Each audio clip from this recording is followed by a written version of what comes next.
Welcome to DHEC's March 3rd media briefing on COVID-19. I'm Christy Moore, Chief Communications Officer, and I'll be facilitating today's briefing with Dr. Linda Bell, our State Epidemiologist, and Nick Davidson, our Senior Deputy for Public Health. Dr. Bell will provide an update followed by questions. Before we begin, I'd like to remind everyone to please remain on mute so we get a good quality recording. Dr. Bell, I'm going to turn it over to you now for today's update. Thank you, Christy. And good afternoon, everyone.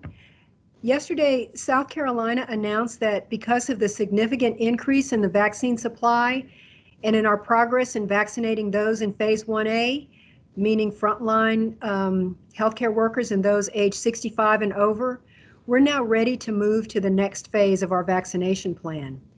And so beginning Monday, March the 8th, those eligible to receive the COVID-19 vaccines as part of Phase 1B can begin scheduling appointments.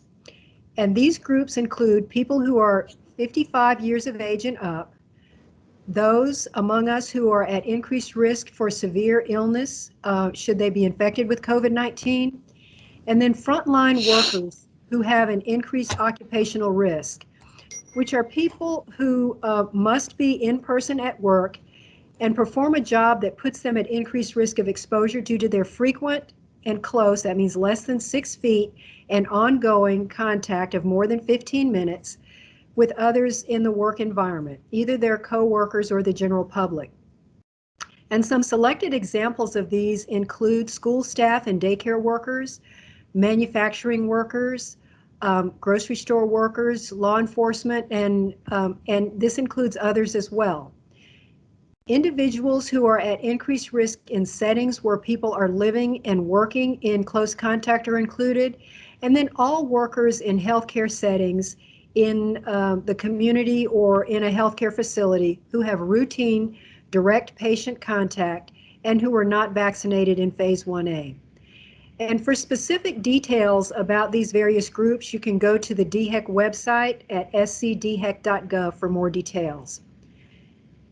Our state's vaccination plan prioritizes those with greatest risk while also assuring equal access to the vaccine for every South Carolinian age 16 years of age and older. And one of the biggest questions that we've received so far is how people will show that they're eligible to receive the vaccine in Phase 1B. So we've been using the term self-attestation, and our formal 1B guidance states that individuals can attest to meeting the criteria. And we understand that that term self-attestation may be confusing. And so we, in making this decision, looked at many other states, and some states like New York and Massachusetts and Louisiana and others have actually come up with a self-attestation form that someone must fill out to demonstrate that they're eligible to receive the vaccine. And while we considered that, as well as other options for including vaccine eligibility in South Carolina, it was ultimately decided that to keep the vaccination process as simple as possible and with as few barriers as possible for residents and providers, we opted on what we've come up with. So in essence, we are asking South Carolinians to just be honest, to consult with their employer or their healthcare provider about whether they meet the current vaccine eligibility if they're not sure, and to realize how important it is not to jump the line, because it's jumping the line that takes the vaccine doses away that could truly be life-saving for someone who may be at higher risk. So just as for nearly a year now, we've been asking people to wear a mask to protect others as well as themselves, it's very similar to that in caring for and understanding for other people's needs, we're asking South Carolinians to continue into Phase 1B with the vaccine distribution to make an honest assessment of whether or not they're eligible to receive the vaccine. And it's important to know that people with certain conditions are much more likely to die or to become hospitalized from COVID-19 than are healthier individuals. And DHEC's #1 goal has and continues to be to prevent any additional deaths. And we hope that that's everyone else's goal as well. And we prevent deaths by making sure that the right people, based on their risk, can get their vaccines first. As we continue to make great strides in our state's vaccine rollout, I do want to again thank our hundreds and hundreds of vaccine providers who are working very hard to get our vaccine doses into arms as safely and as quickly as possible. And initially, we had only 131 vaccine providers activated around the state, whereas today we have 482 activated providers, and we also have 685 enrolled providers who are waiting to be activated to receive doses to administer as soon as the supply is available to provide doses to them. And on another note, I would like to draw attention to the newest version of our vaccine demographics that was launched today during our 1 p.m. website update. And so, as we've mentioned before, when this is a new resource that first went live, the vaccine dashboard will grow as more information becomes available, and we will continue to expand it regularly. And it will be updated regularly as we work to provide a big picture to look at COVID-19 vaccines in South Carolina. I'll mention some of the key enhancements of the dashboard, and one of them is what we call a resident-centric look at vaccine administration.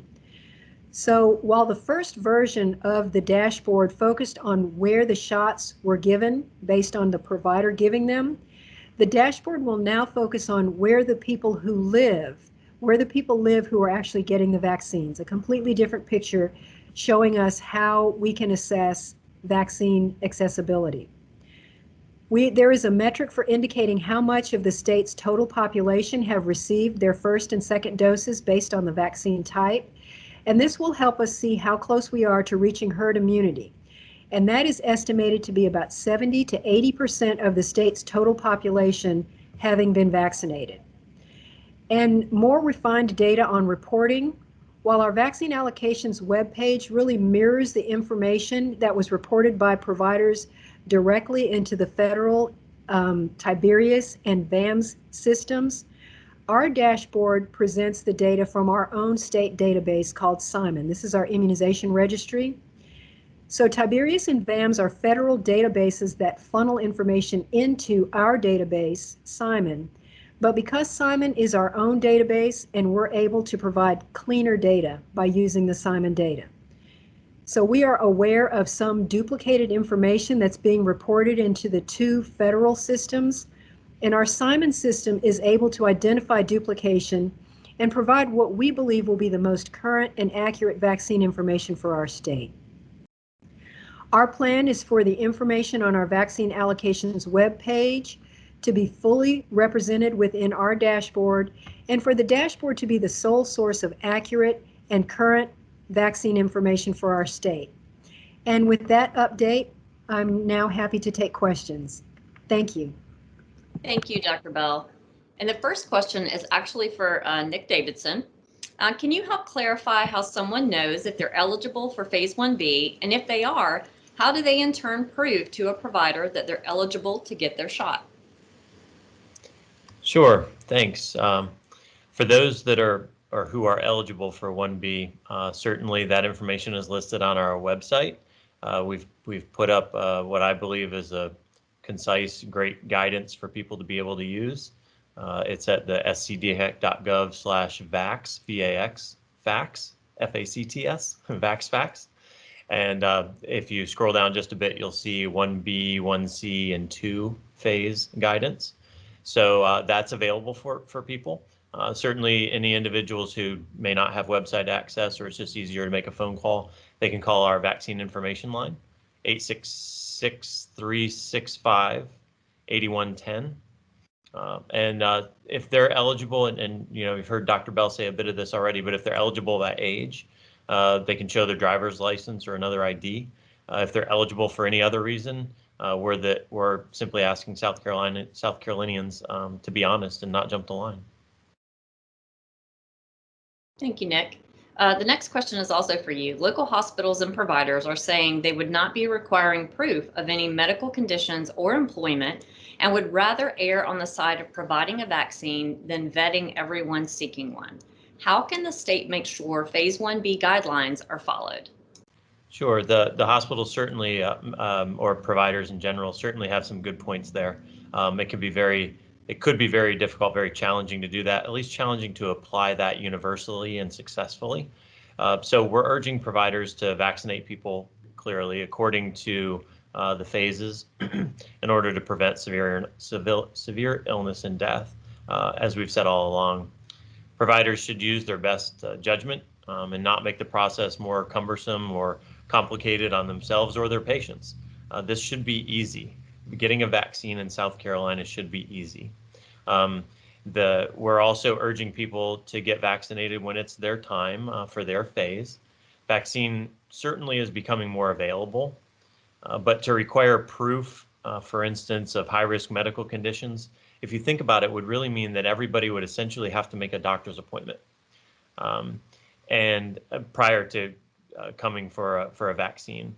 And so that is not only not right, it's not practical. It would further, frankly, disenfranchise members of our community who may not have easy access to be able to do so. So individuals will need to answer questions online or potentially verbally if they're just presenting to a provider. We want to make it easy for them, for those who are eligible, and we believe that the vast majority of people will be honest. This is consistent, as Dr. Bell said, with what most, frankly, of our neighboring states either are or will be doing in the near future.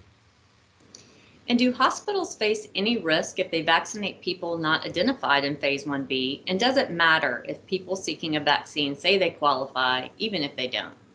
Sure. We really do believe that all of our providers want to vaccinate, and they've told us so according to the state's vaccination plan, according to the guidance that we've put out. As long as a provider isn't willingly vaccinating outside of phase 1B, then there's really no risk to them. Again, we're asking people to be honest about which phase they're in, and quite frankly, it's that simple. And Nick, why was the shift done now when there are hospital systems like Roper St. Francis saying they don't have enough vaccines for phase 1A? Yeah, so there certainly has been some increase in vaccine supply, and in vaccinating people in Group 1A thus far. We've heard reports here and there from around the state, not everywhere, that indicate that vaccine appointments have not been filling. So this was the time to be able to do this, and it doesn't mean that it's perfect timing for everyone, because that's just not possible. But when we hear that demand in many places seems to be waning, we want to get shots in arms as quickly and safely as possible, and so this was the time to do that. Okay, thanks, Nick. Dr. Bell, I've got a question for you. This reporter says, since yesterday's announcement, I've gotten complaints from seniors whose canceled appointments have yet to be rescheduled.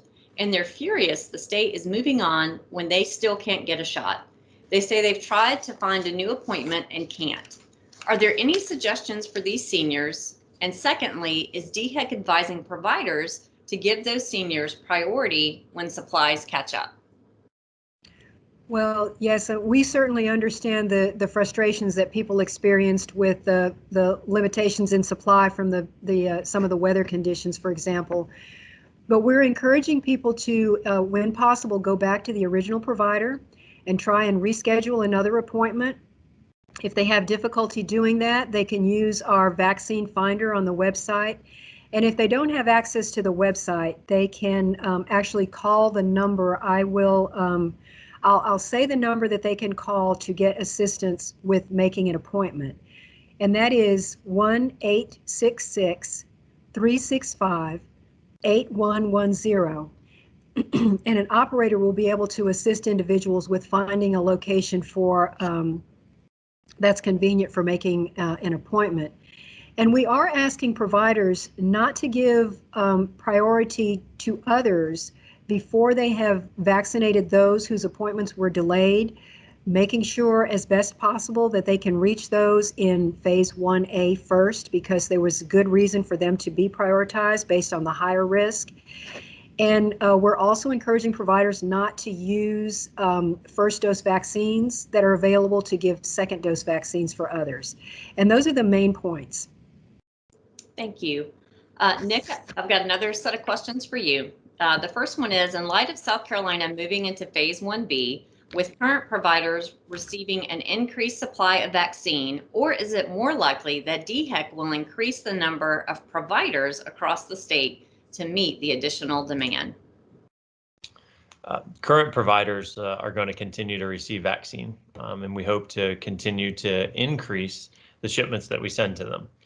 However, we also want to increase the number of providers across the state because we need to get closer to where everybody is. We need to get closer to our residents to be able to provide them vaccine quickly and easily. So we already have hundreds of locations who are now receiving vaccine. I'm very excited to say that we're bringing on an additional 120, I think 124 is the number, independent pharmacies this week. They provide great coverage around the state to some very rural communities and also additional coverage in our urban areas. And we also have hundreds of more providers who we are waiting to activate once we have more vaccine. So we're trying to increase the amount going to providers. We're trying to spread the number of providers such that we have a greater geographical coverage, as we know we have a lot more people who need vaccines. So as DHEC has expanded providers, have allocations to hospitals gone down by a percentage across the board, or does it vary by region? And then thirdly, is that why hospitals have needed to cancel appointments? No, expanding to new providers has not decreased the allocations to others. Certainly, I know that providers have been very aggressively scheduling appointments, and that's great. We want to try to get to as many people as quickly as possible. And I can only imagine, they've done that in hopes that what facilities, what providers, what hospitals ask for from us is what they will get. But their requests greatly outpace the amount of supply that we have. That's been true for some period of time now. Their allocations have begun to go up some as the vaccines have gone up some, but at this point in time, vaccine supply is the largest challenge that we have in the state. And so what guidance did DHEC give providers ahead of yesterday's announcement in terms of making appointments for 1B folks? I have heard from several 1B readers who were able shortly after the press event to go ahead and make appointments, while others complained they couldn't sign up yet. Are providers supposed to wait until Monday to allow 1B folks to sign up for an appointment? And did DHEC need to issue guidance after the press event to make them do that?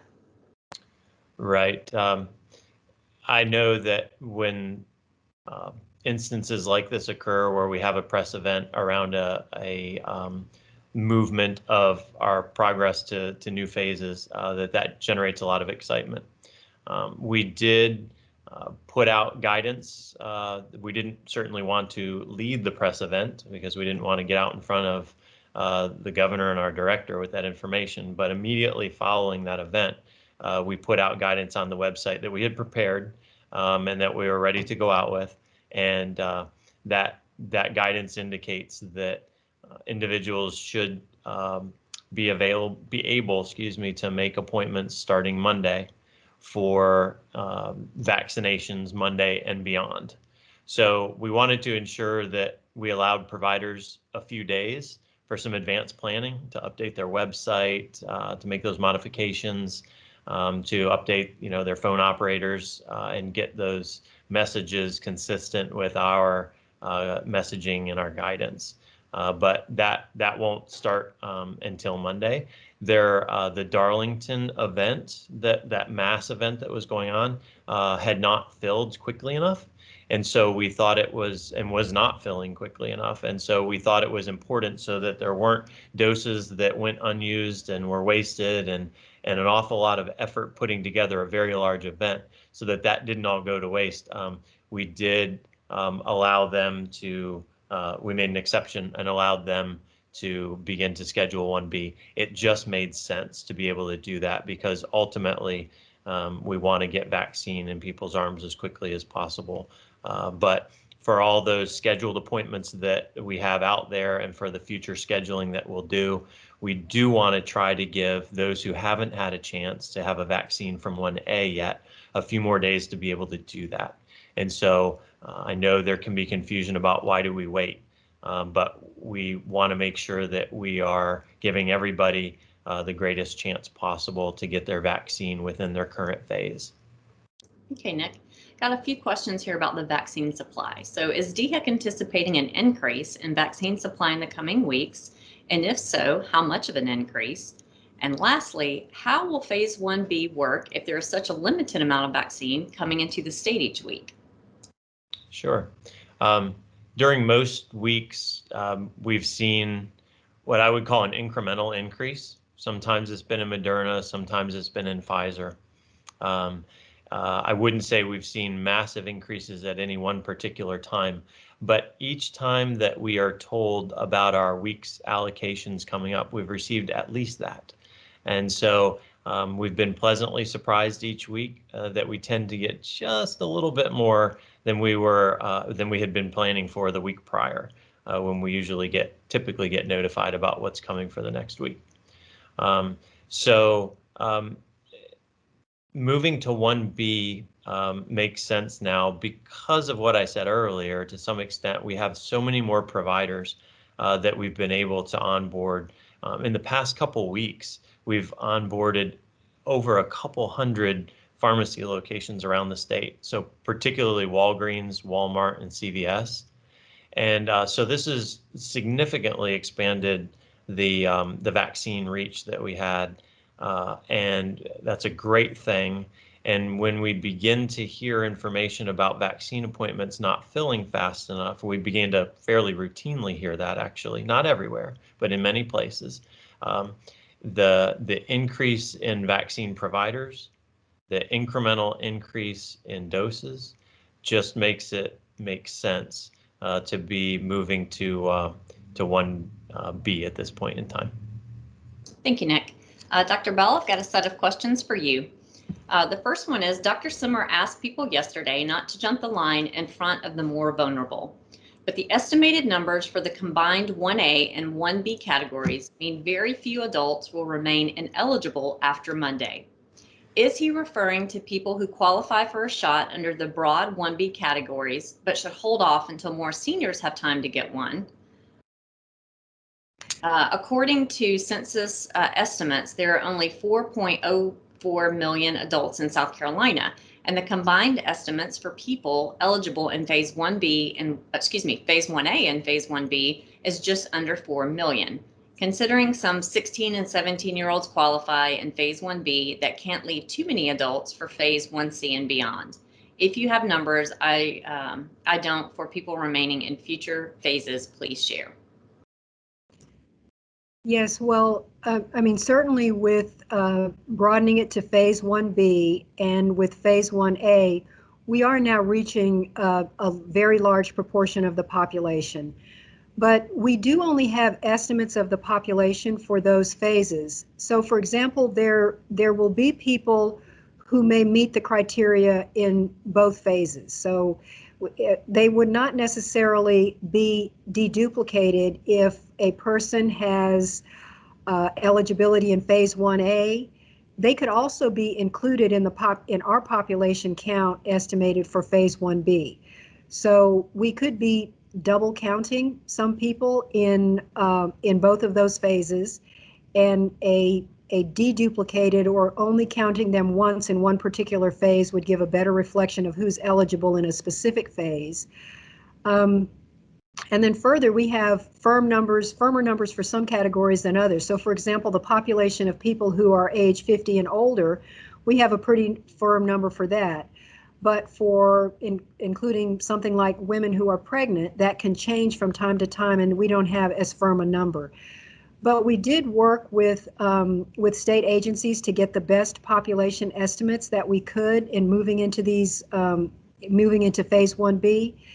So again, these are just estimates, but we are now allowing eligibility for a very large proportion of the entire adult population who is now eligible to be vaccinated, who are, of course, 50 years of age and up, and those who have underlying conditions regardless of their age. Could you please provide some examples of a person who may fall under developmental or severe risk disability category, because that definition is so broad? And then how will people know if they fit and could they be turned away? Well, some of the information that we used to determine their risk comes from published information that has assessed an increased risk for people with selected conditions. I would say Down's syndrome would be a good example of that, where they've actually been able to demonstrate in peer-reviewed literature that people with Down syndrome have been shown to be at increased risk. Another risk, though, is that all of those underlying medical conditions that anyone with a disability might have also puts them at increased risk. So it really focuses on the underlying medical condition. But if an individual has some sort of developmental disability that affects the heart, the lungs, the neurologic system, those would again be included under those with an underlying medical condition. But in addition to that, someone that has a disability that would that could potentially limit their ability to understand prevention measures, limit their ability to adhere to prevention measures, would put them at increased risk for exposure. Or if they had an issue that significantly impaired their mobility and they weren't able to avoid exposure, and that could potentially put them at increased risk. So those would be some examples, but again, the majority of this rests with those underlying medical conditions that other people would share. Now that we've been vaccinating certain populations for several weeks, have we seen any notable decreases in cases, hospitalizations, and deaths in these populations that are likely vaccine related? And if so, what are some examples, and could you provide any figures for the decreases? Well, we have seen some decreases in the population as a whole, both in South Carolina and nationally. And we know that the contributors to that have multiple factors.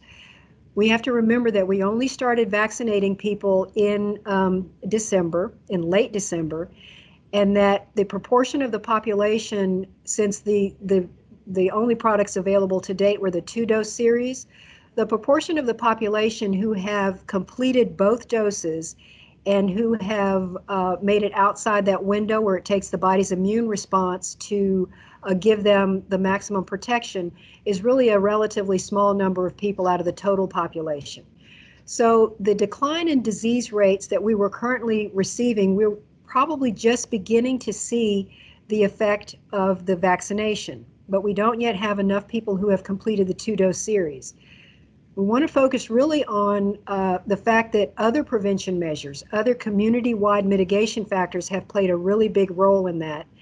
And the other factor is that we had such a large number of people who were infected under that huge surge that those individuals have presumed immunity for about 90 days. So it is those multiple factors that are driving the cases downward. So we don't yet have good numbers to give on what proportion of the population we can attribute to being vaccinated. But as we get more and more information about those who have completed the 2-dose series, and now with the Janssen vaccine, even the 1-dose series that will bring people to full immunity even sooner because they don't have to complete those 2 doses, we'll continue to monitor that information, but don't yet have numbers on that yet. Dr. Bell, that's a perfect lead into the next question. Can you provide an update on the Janssen or the Johnson & Johnson vaccine? Has DHEC finalized the distribution plan for this new vaccine, and what providers will it be going to? So DHEC has a rolling out plan for that. We have identified a large number of independent pharmacies who will be receiving those initial doses of the Janssen vaccine that's been made available in the state this week. And then we have a continued plan to roll out that particular product to help individuals who may be lost to follow-up, who may not be able to get that second dose. So the plan in the weeks to come involves reaching providers who are serving those who have unstable housing, individuals who are experiencing homelessness or who are in shelters who would be very difficult to get follow-up to get a second dose for them, and others who may have challenges in rural areas. So we're again making sure that we have access to those independent pharmacies in rural areas. And then as we continue to roll this out and continue to get more of those Janssen vaccine doses, we will also be providing it to physicians' offices who have had challenges meeting the storage and handling requirements, but particularly for that Pfizer product with those ultra cold storage and handling requirements. And so we do have a plan, and we look forward to seeing how that vaccine supply will increase. As we roll out that plan, we'll continue to use that in a targeted way, but at the same time making it available as soon as we can to as many providers as possible. Thank you, Dr. Bell. Nick, I've got another question for you. Last week, DHEC indicated that FEMA has offered to facilitate mass vaccination sites, but South Carolina is holding off because those sites would use our existing allocations.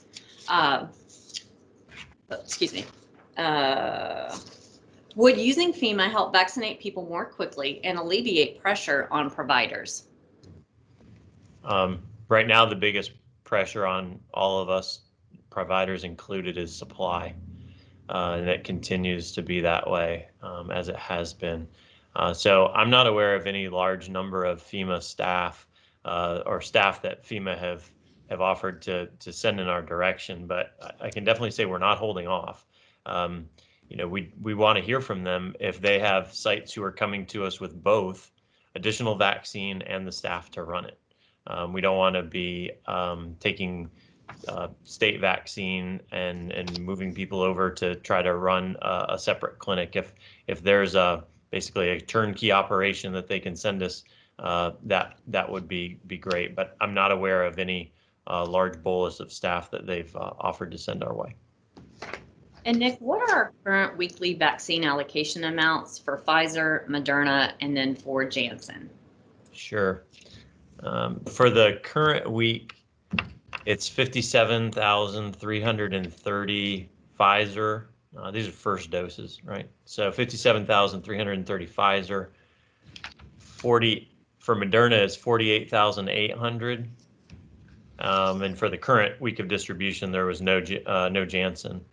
So for this coming week, for ordering now, effectively, is the process that we're going through.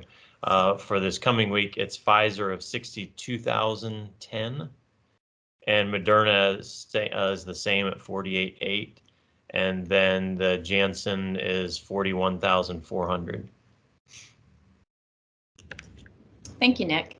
Sure. At this time, we're going to open it up for live questions and answers. So if you can please raise your hand. Chris Joseph, you've got a question?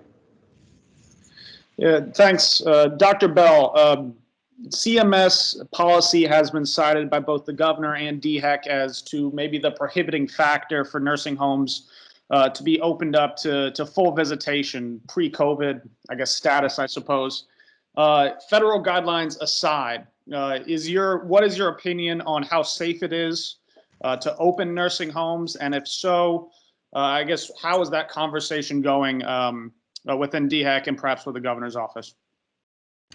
Well, the nursing homes are under very stringent requirements to follow CMS requirements as well as DHEC requirements to prevent the spread of COVID in those congregate facilities. And we've actually seen a very significant decline in cases and outbreaks in nursing home facilities. So we know that these requirements for infection prevention measures are what are protecting people. We, as you said, have had ongoing discussions about the visitation policies.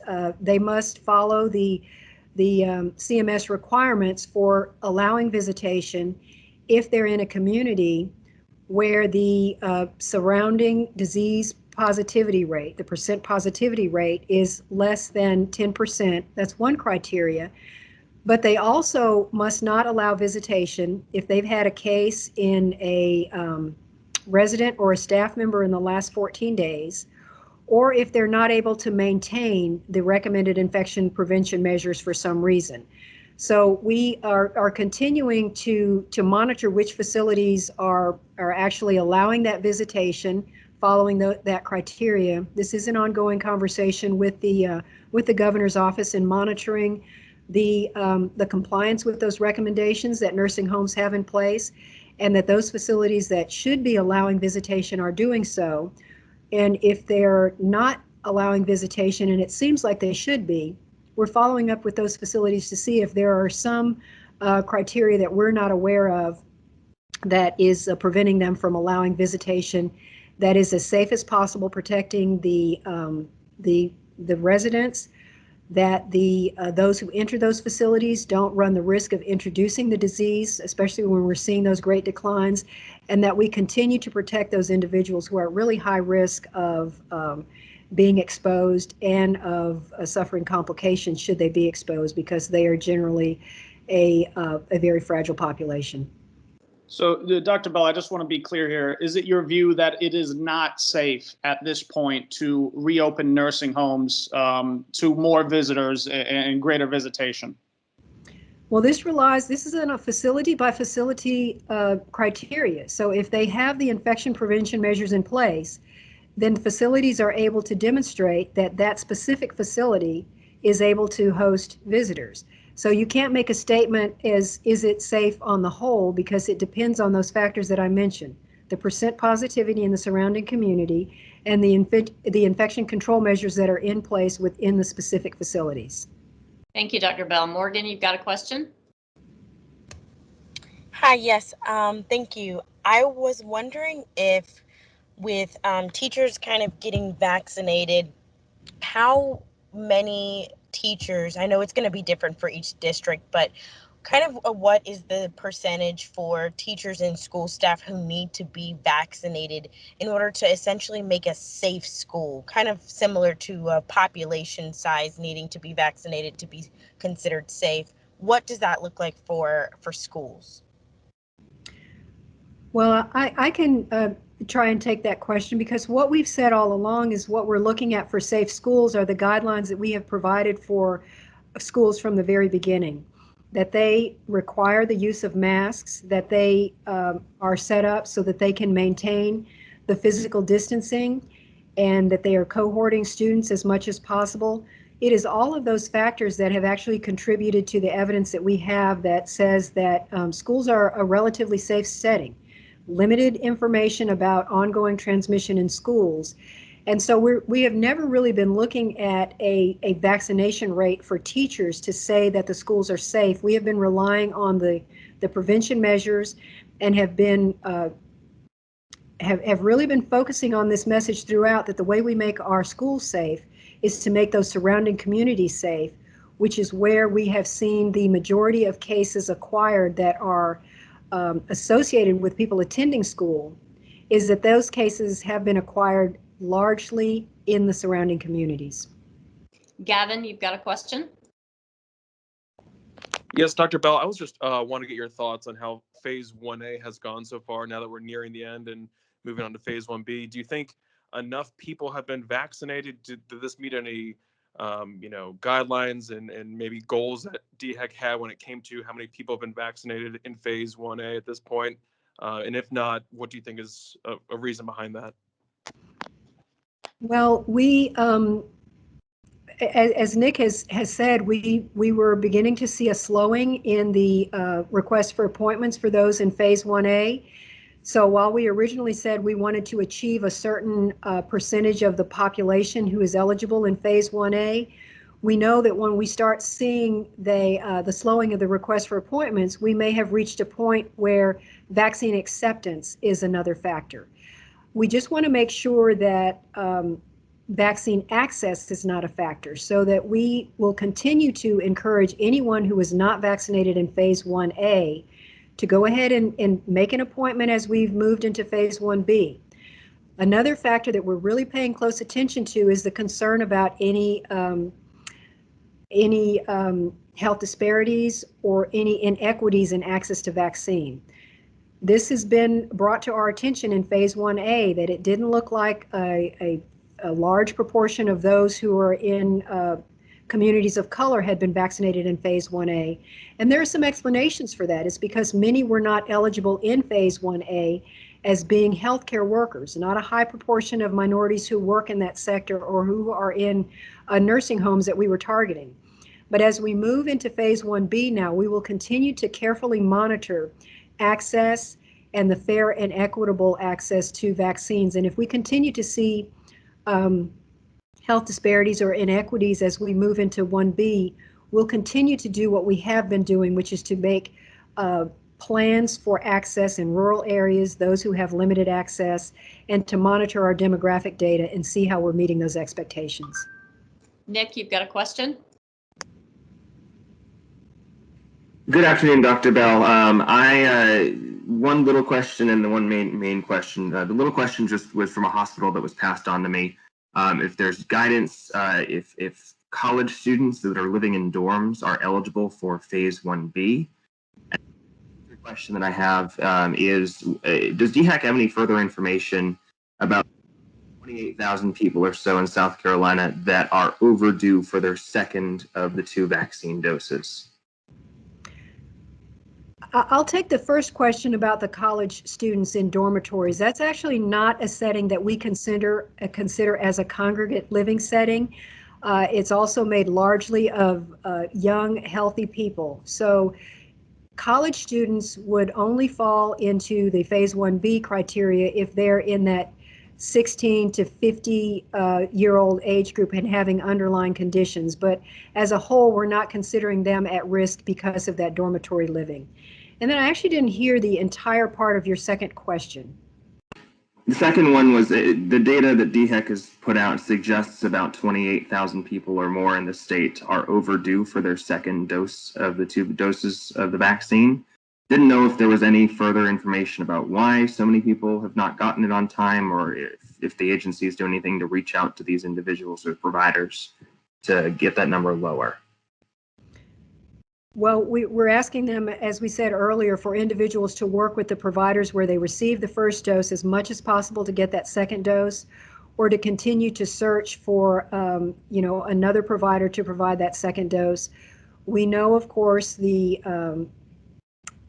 problems that the winter storms caused with getting people caught up, and we know that providers are working really hard to get that group of people caught up while simultaneously making appointments available for new people who have yet to receive their first doses. And I'm not sure if Nick may have something to add to that about the catch up for those who are challenged to get an appointment for their second dose. Sure, I'll just add that, I know that we've heard there were some instances in that great desire to vaccinate, to get additional individuals vaccinated, where from time to time some second doses were used to vaccinate those for first dose appointments. While we've put out additional guidance to make that really clear that is not a smart practice, and we ask that people don't do that.